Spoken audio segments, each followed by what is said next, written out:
বাংলাদেশ পুলিশের কাছে আসলে আমি চিরজীবন কৃতজ্ঞ থেকে যাব, এত দ্রুত আমার বাইকটা উদ্ধার করতে পারবে। বেসিক্যালি 11 সেপ্টেম্বরে যে ঘটনাটা আমার সাথে ঘটে, আপনারা হয়তো বা ইতিমধ্যে সবাই অবগত আছেন। আমার সাথে আমার একটা ফ্রেন্ড ছিল, আমরা কুমিল্লা থেকে ঢাকা মিরপুর 2 যাই হচ্ছে বাইকটা কেনার জন্য। তো বাইকটা রেডি করতে করতে রাত অ্যারাউন্ড 11টা সাড়ে 11টা বেজে যায়। দেন ওইখান থেকে আমি আবার চলে যাই তেজগাঁওতে, ওইখানে রেস্ট করি প্রায় আধা ঘন্টার মতো আমার একটা ফ্রেন্ডের বাসায়। 12:30টাতে আমরা হচ্ছে কুড়িল বিশ্ব রোড হয়ে 300 ফিটে আসি।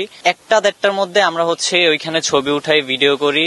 তো যেহেতু আমরা 300 ফিটে চলে আসছি, ওই সুবাদে আমার মাথার মধ্যে প্ল্যান ছিল যেহেতু আমরা কুমিল্লাতে ব্যাক করব, আমরা হচ্ছে মদনপুর দিয়ে বের হয়ে যাব। সো ওই পরিপ্রেক্ষিতেই হচ্ছে আমরা 300 ফিট থেকে রওনা দিয়ে দেই কুড়িল দিয়ে কাঞ্চন ব্রিজ দিয়ে। কাঞ্চন ব্রিজটা পার হওয়ার 5 থেকে 10 মিনিট পরে হঠাৎ করে দেখি 2টা বাইক, 3জন যুবক, একটা ভার্সন 3 ছিল ব্লু কালারের, ও আমাকে 2 থেকে 3 বার করে চাপ দেয়। তো চাপ দেওয়ার কারণে আমার মনে কেন জানি একটু সন্দেহ মানে জাগে। দেন হচ্ছে আমি যেহেতু ভিডিও করি, আমার হেলমেটের মধ্যে হচ্ছে একটা ক্যামেরা ছিল, তো ক্যামেরাটার সঙ্গে সঙ্গে আমি হচ্ছে ওপেন করি। ওই ক্যামেরাতে ধারণ করা ভিডিও আপনারা ইতিমধ্যে সবাই দেখেছেন যে আসলে কি কি ঘটেছিল। ওইখানে আমাকে অ্যারাউন্ড 5 থেকে 6টা কোপ দেওয়া হয়। এর মধ্যে আমার হাতের মধ্যে ডাইরেক্ট একটা কোপ লেগে যায়। আর আমার যে ফ্রেন্ড ছিল ফয়সালের মাথার মধ্যে 2টা, হাতের মধ্যে একটা লেগে যায়। ওরা এতটাই হিংস্র ছিল, এতটাই জঘন্য, যা বলার বাহিরে। কি থেকে কি করতে পারে আসলে এটা বলার মতো ভাষা নাই। 999-এ হচ্ছে কল দেওয়ার জন্য একের পরে আমি দৌড়ে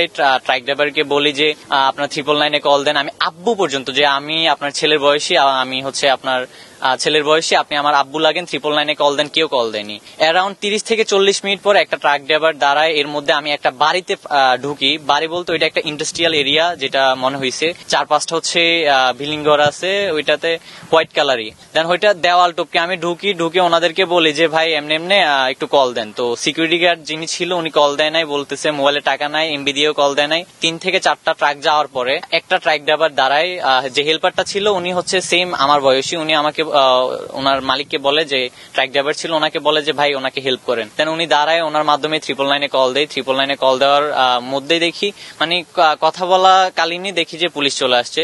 হয়তোবা আমি যে যাদেরকে বলেছিলাম যে 999-এ কল দেন, তাদের থেকে একজন কল দিয়ে দিছে। দেন কল দেওয়ার পরে 999-এ পুলিশ আসছে। পুলিশ হচ্ছে ওইখানে ঘটনাস্থলে এসে আমাকে এবং আমার ফ্রেন্ডকে উদ্ধার করে। ইভেন এই সময়টার মধ্যেই ওরা যেটা করছে, আমার বাইকটা নিয়ে চলে যায়, আমার আইফোনটা নিয়ে চলে যায়, iPhone 14 Pro Max, এবং বাইকটা নিয়ে চলে যায়। গতকাল রাতে হঠাৎ করে আমাকে হচ্ছে এসআই স্যার, যিনি হচ্ছে আমার এই মামলা তদন্তকারী অফিসার, তো উনি হচ্ছে আমাকে কল দিয়ে আমাকে বলতেছে যে তোমার বাইকটা উদ্ধার করা হয়েছে, ইভেন যাকে তোমরা উড়াই দিস, তোমার ফ্রেন্ড উড়াই দিছে, ওকে হচ্ছে ধরতে পারছে। তো ওইটা শোনার পরে আসলে আমি স্পিচলেস হয়ে পড়ি।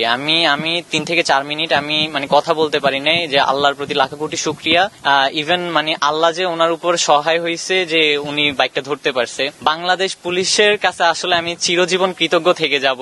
আমি আসলে ভাবতে পারি নাই যে এত দ্রুত আমার বাইকটা উদ্ধার করতে পারবে। ইভেন যত সাংবাদিক ভাইরা আছে সবাইকে আমি ধন্যবাদ জানাই যে তারা আমার এই ভিডিওটা ভাইরাল হওয়ার পর থেকে তারা এভাবে লেগেছিল যে মানে যতক্ষণ পর্যন্ত আমার বাইকটা উদ্ধার হয়। সবাইকে ধন্যবাদ জানাই। আর বাংলাদেশের প্রত্যেকটা মানুষকে আমি ধন্যবাদ জানাইতে চাই, কেননা ওনারা এতটা পরিমাণে দোয়া করছে আমার। ওই যে বলে না, ময় মুরব্বির দোয়া থাকলে আসলে কোনো কিছুই থেমে থাকে না। তো ওনারা দোয়া করছে বিদে হয়তো আমার বাইকটা ফিরে পাইছি। আর বাইকের ভাইরা যারা আছে